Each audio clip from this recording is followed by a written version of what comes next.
We're back with our community conversations, and today is Tuesday, the day after Memorial Day. I hope everybody had a somber and reflective and relaxing weekend. Maybe a little bit different than we've had in this crisis where we've been staying home anyway. So tonight, with the accent on the last syllable, we have Will Knight. He's a Phoenix attorney with experience in prosecution, civil rights, and indigenous defense. He actually went to law school at my alma mater here at ASU and went on a Truman Young Fellowship, which is quite prestigious, right? He graduated second in his class. Probably curses the person who finished first, but we won't get into that. He also Jose, he makes everything look easy. Yeah, he teaches evidence and business law classes today as an adjunct professor at his alma mater. He's also a community leader in the local and national Hispanic bar associations, where he's been working to promote diversity in the legal profession and in the judiciary. And Will Knight is currently running for the Maricopa County Attorney, which he launched last fall. Please welcome Will Knight with a silent K, knockout. How you doing, Will? Great. How are you, Eric? I've been better and I've been worse. It's a crazy time we're living through. Tell me about you and your family. How you doing during the COVID? We're doing well. I think the same could be said here. Obviously, this is difficult. I quit my job to run for office, and my wife, fortunately, is in this with me. She's my biggest supporter, and she's the most important person in my life. But she agreed to carry the financial responsibility for our family while I did this. So we went from 2 incomes to 1, and then this happened. She is the creative manager of a movie theater company in town, so the theater industry got hit hard. She got furloughed in March, so we're struggling personally, like a lot of folks out there. Weirdly, I find though, the less we have, the more privileges I realize that we have, because we're still able to continue doing this, and it's never been more important. So we have savings and we have other mechanisms that we're leaning on to keep fighting the good fight, and that's given me a lot of perspective, because a lot of folks don't have that. And that's why we're doing what we're doing, isn't it? Yeah, absolutely. And a little disclaimer here. For the Curling Community Conversations, we ask that you put in your questions on the Facebook stream. Our wonderful campaign manager, Amy Gomez, then puts it into the Zoom. And by the magic of the internets, we try to get your questions answered. Both Will and I are running for office, myself for LD23 House of Representatives in Arizona, and Will for the Maricopa County Attorney. Neither of us are on this show to endorse each other, but we are here just to have a conversation and share some knowledge and hopefully bring a little levity to your life. So, though if I lived in LD23, I'd be voting for you. Why, thank you, sir. Let's get started, shall we? Okay. Hit me. So one of the things I kind of saw that you're running upon is this idea of decarceration and smart prosecution. And I really hadn't heard that term decarceration before, because I am a teacher and I do know a little something about prefixes and incarceration and decarceration. So why don't you tell the crew a little bit about decarceration, how that works into your platform? Sure. So we are in the middle of the mass incarceration crisis right now.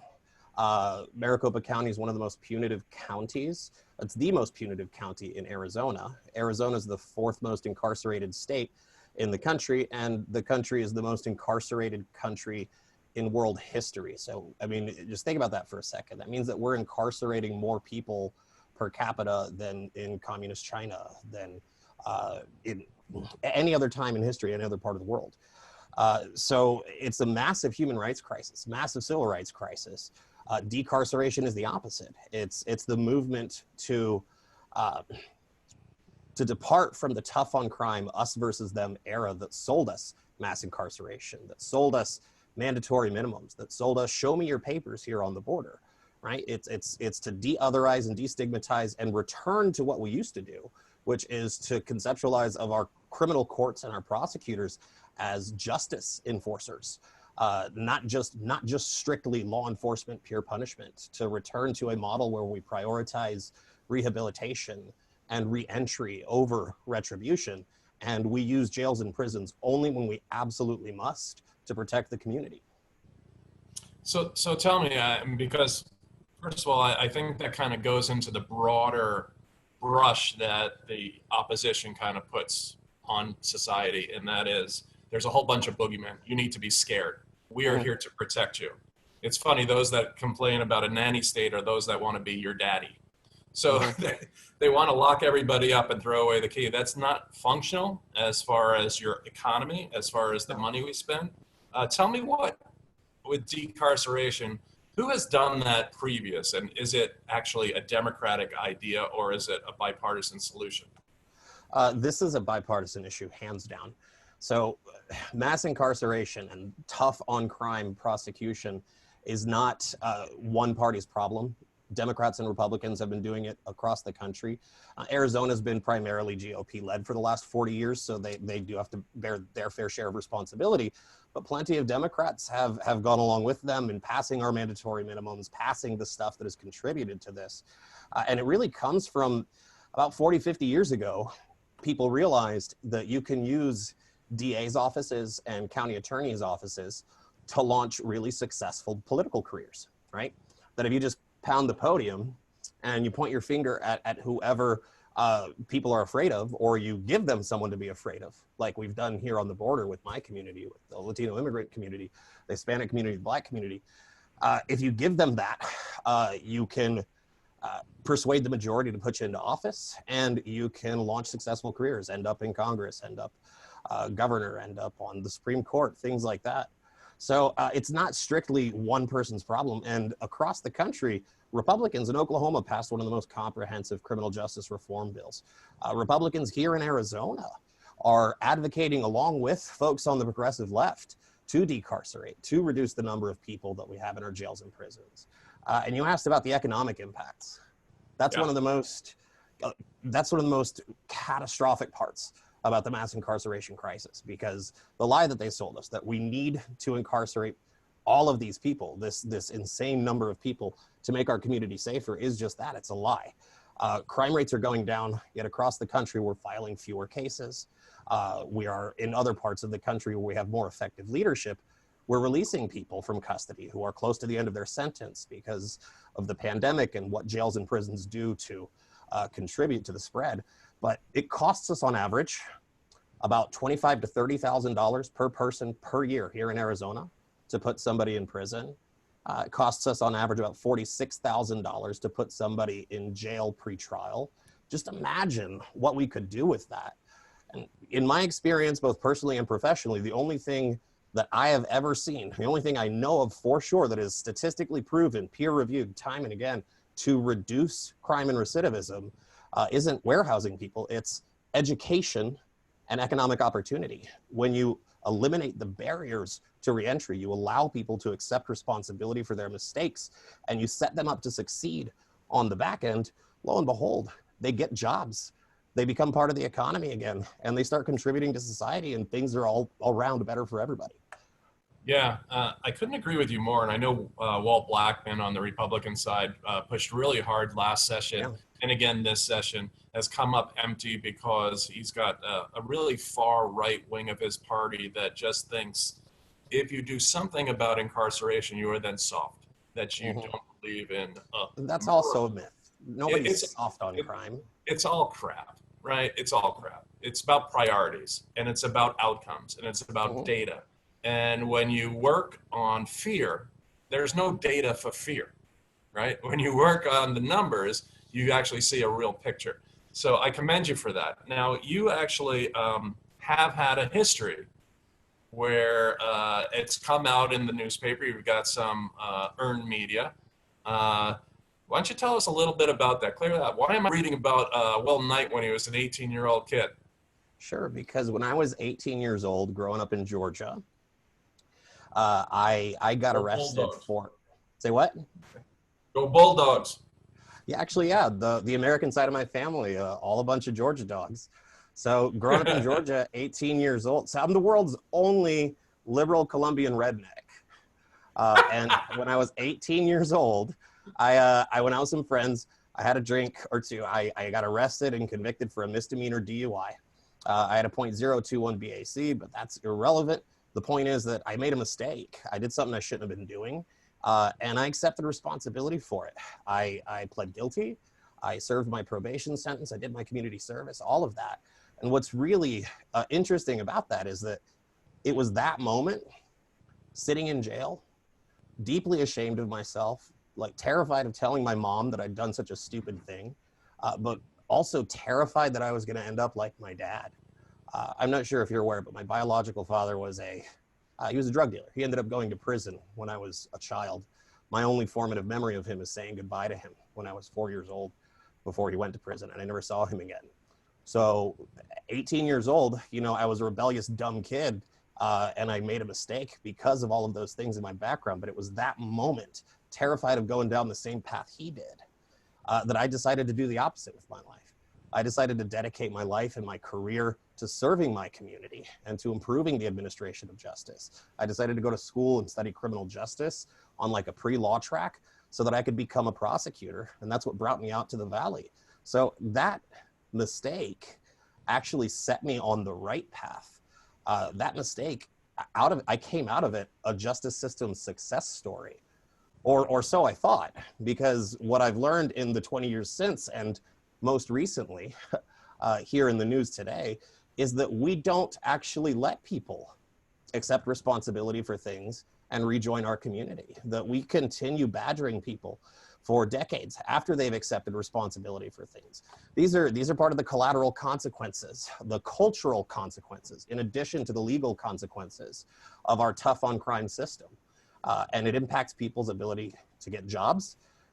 And as right now, you've heard people say that I'm unworthy or unqualified from serving my community because of those mistakes. Now, that's just cutting off your nose to spite your face. When you tell people who are committed to helping the community, who gained perspective from something like that, and it truly changed their lives, why wouldn't we want them to rejoin the community? Why wouldn't we want them to bring that perspective to our justice system to help us do better? Yeah. Well, I thank you for kind of bringing that up. I am very lucky that I am not held responsible for the decisions that I made as a teenager. And let's really think about that for a moment. You're a man approaching your 40s, I think. As a teenager, you did some things. I hazard to say that 90% of the teenagers, or the people that are watching now when they were teenagers, to take a look at some of the incidents that they had, it's just so unbelievable the way we try to end people by when they were children to when they grow into an adult. I think I commend you for the path you took, and I think it gives you a different perspective and a real, shall we say, buy-in to what you're trying to do. Well, I agree with you 100%. I think success in life shouldn't come down to whether somebody got caught or not making a youthful mistake. So success and an opportunity should come based on how people recover from mistakes, whether they learn from them and accept responsibility for them. And you said something really important. I did? How many people, yeah, exactly. How many people have done stuff like this? I can tell you specifically in my community, in the Latinx community, roughly 70% of people who live in Maricopa County, who are members of my community, have themselves or an immediate relative had to deal with something like that, either a youthful alcohol-related offense or a marijuana-related offense that has then impacted their entire lives, their ability to get education, their ability to get jobs and start successful careers. And that's part of what we're dealing with today. 1 in 13 Arizonans has a felony.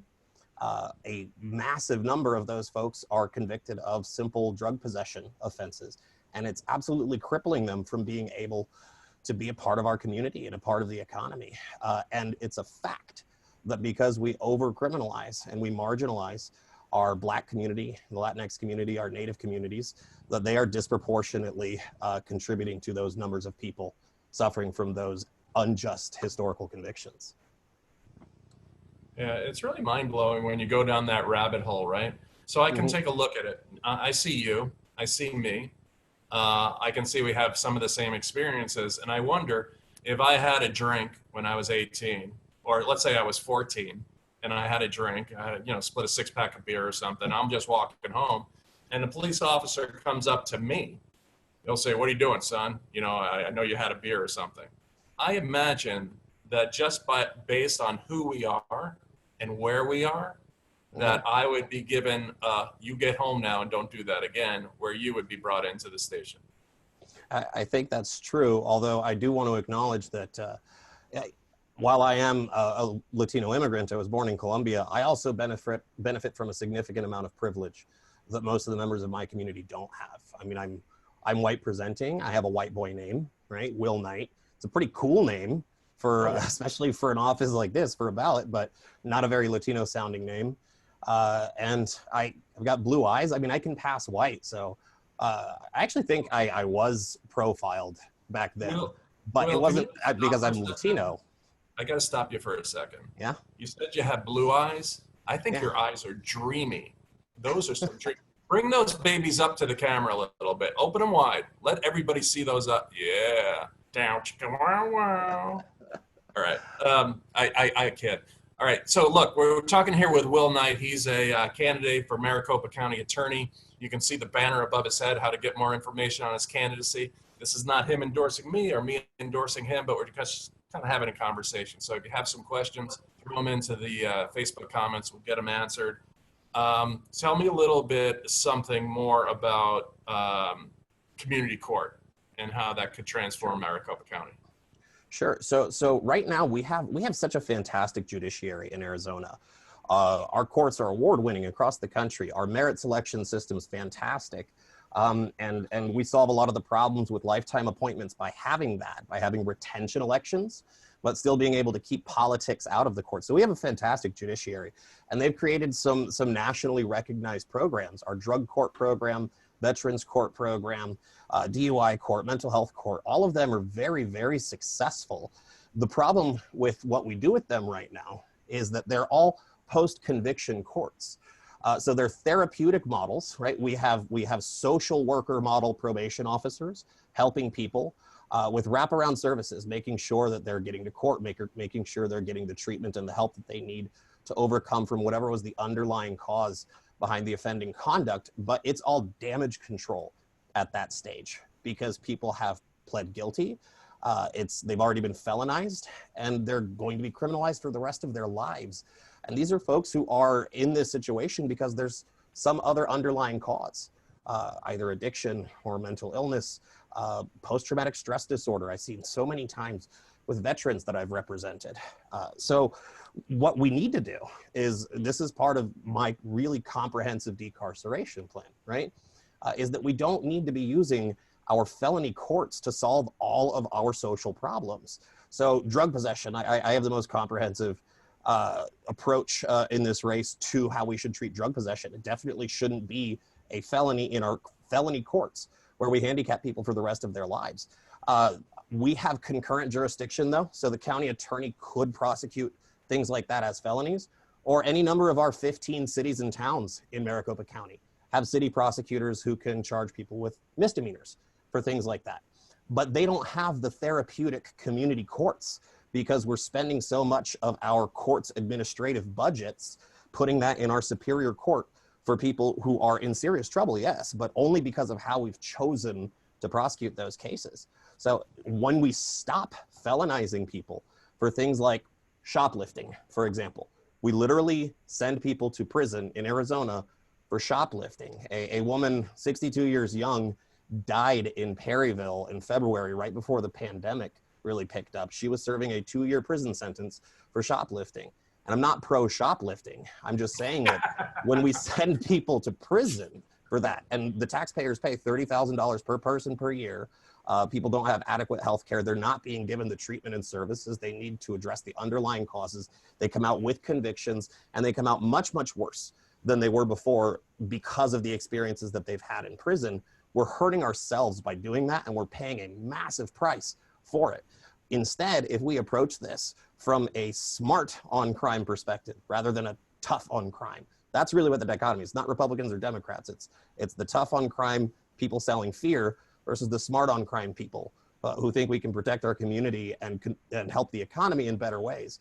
If we do that, then we'll have the budgets. The administrative office of the courts, where I sit on a couple of commissions, can move the budgets from the Superior Court to the cities and towns and to other areas where we can have true community courts, and ideally pre-conviction community courts with diversion programs, pre-charging diversion programs, so people don't end up criminalized with records for the rest of their lives if they truly avail themselves of that opportunity.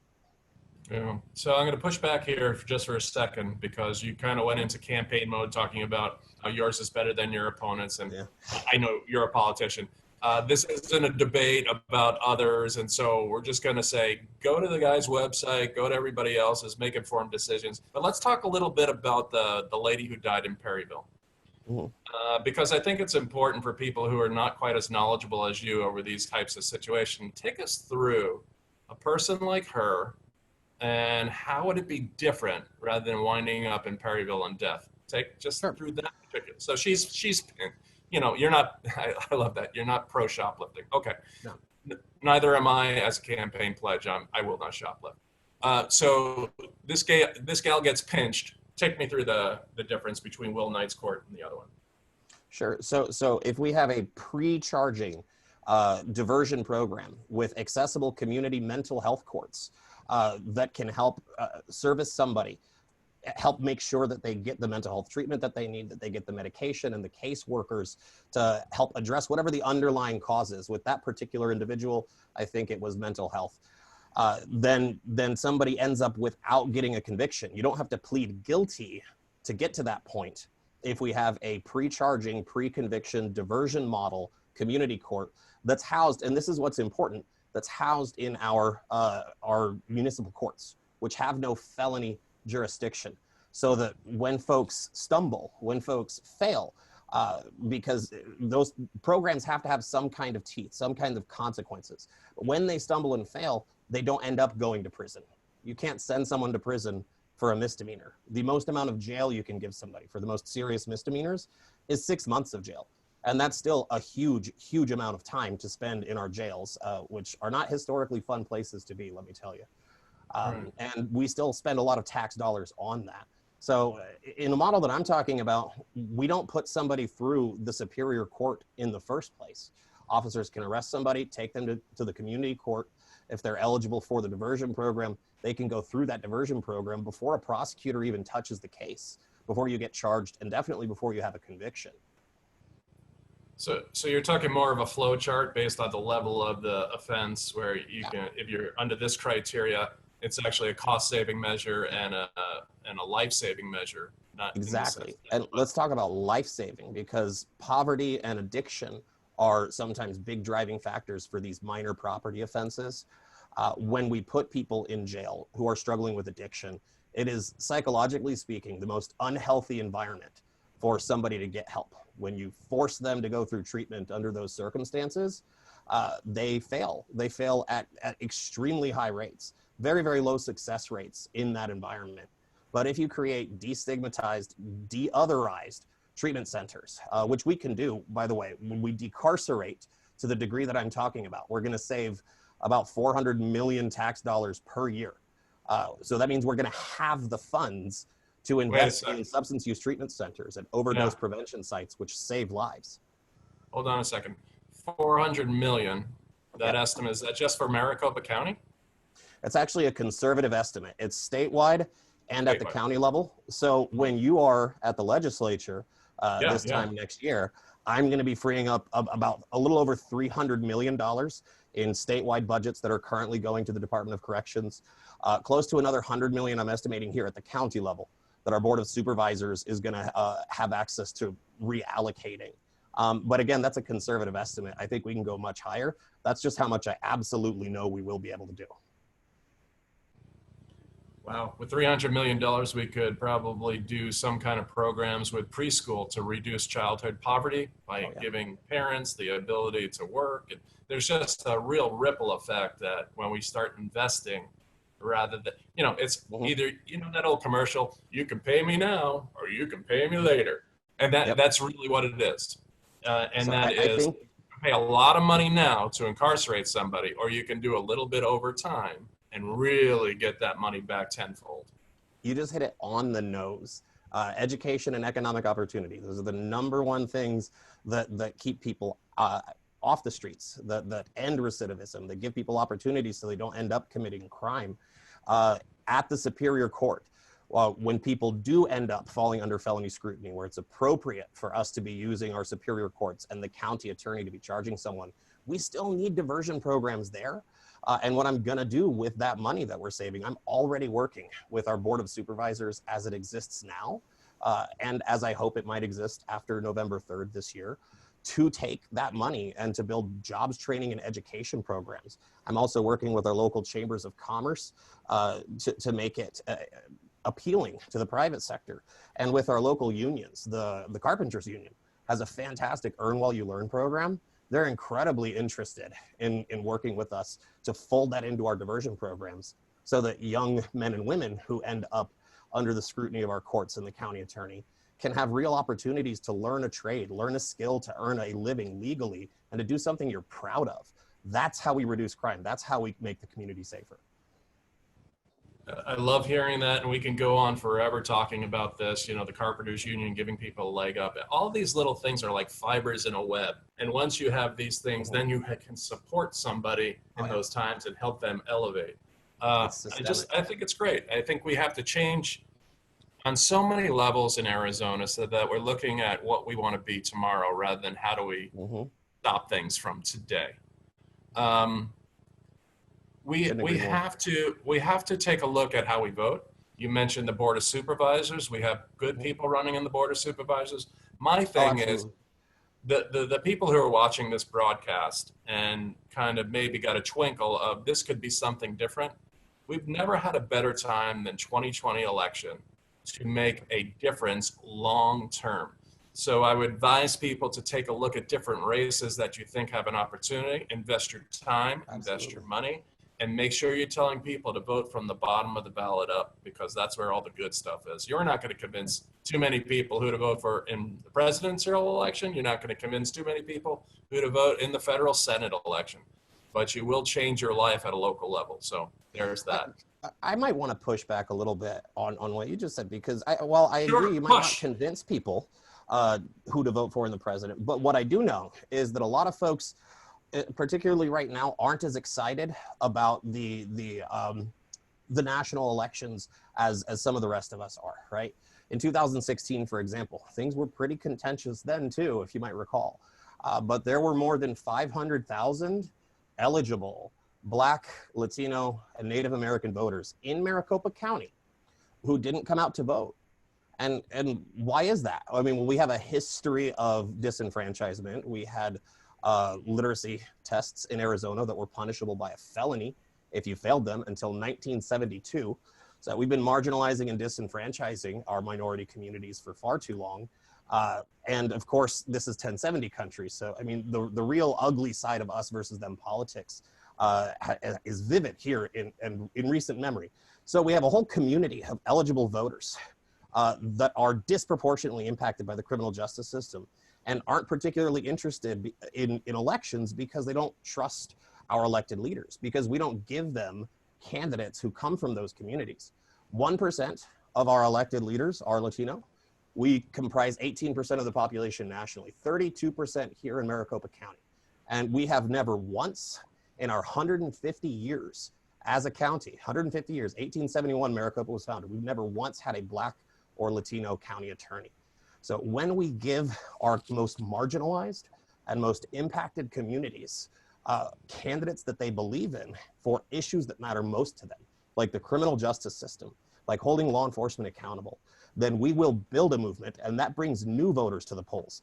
So while we may not persuade them who to vote for president, if we get them out to the polls to vote for the community issues that matter to them, that trickles up. They will vote up ballot.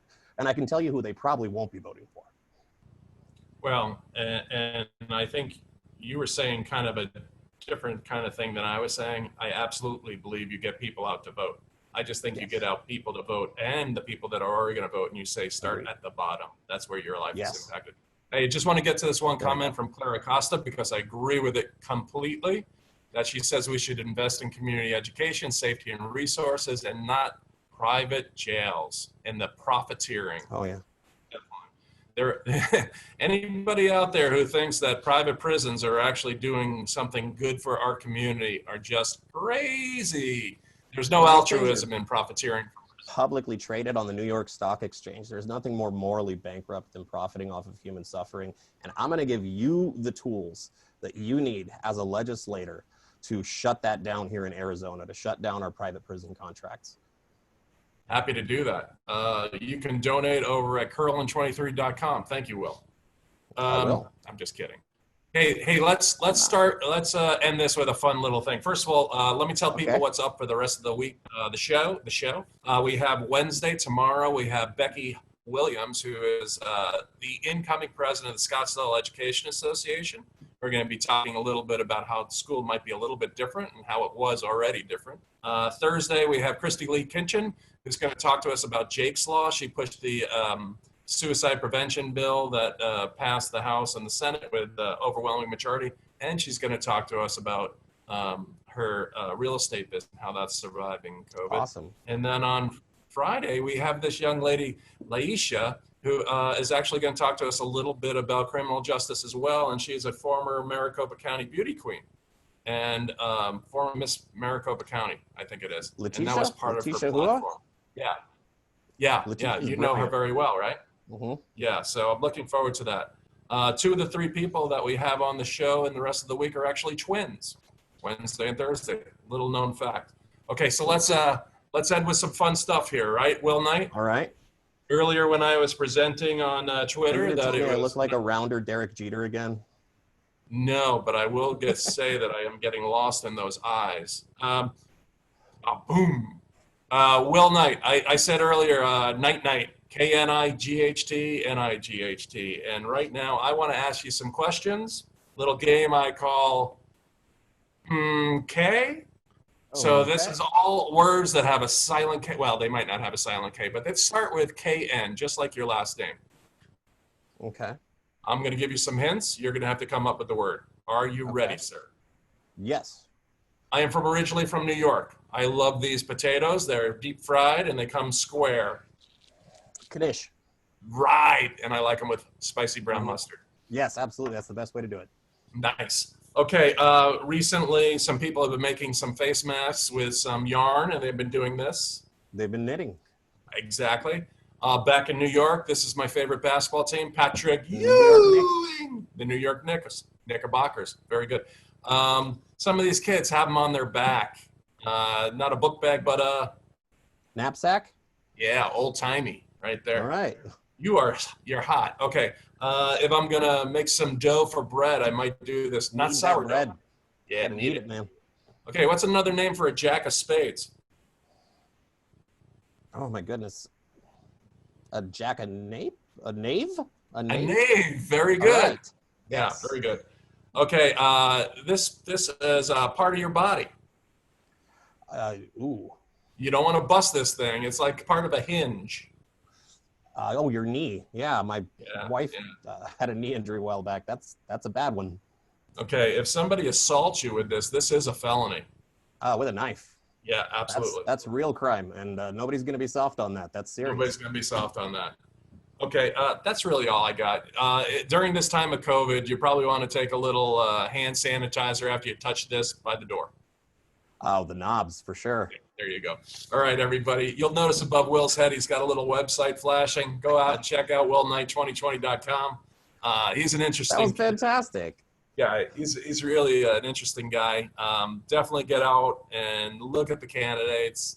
Make yourself smarter. I hope this conversation helped people. And anything you want to say in conclusion, Will? Just thank you so much for having me. And if you live in District 23, support Kurland. Eric Kurland is going to be a fantastic senator. We absolutely need to retake the Arizona legislature this year. For a lot of good reasons, but decarceration and ending the mass incarceration crisis is one of them. It happens right there. And now you got me talking again. I mean, in this time of COVID where our economy is going down the tubes, we have to look at reappropriating dollars. And if we're wasting it on people in prisons, we're not being able to put it into programs that people are actually going to need. So exactly. With that, I say good night, everybody. Will, can you show me a little dance? I heard people say you look like Pitbull. So yeah, there you go. Shake it off now. Shake it off. Be well, everybody. See you tomorrow. Thanks. Good to see you.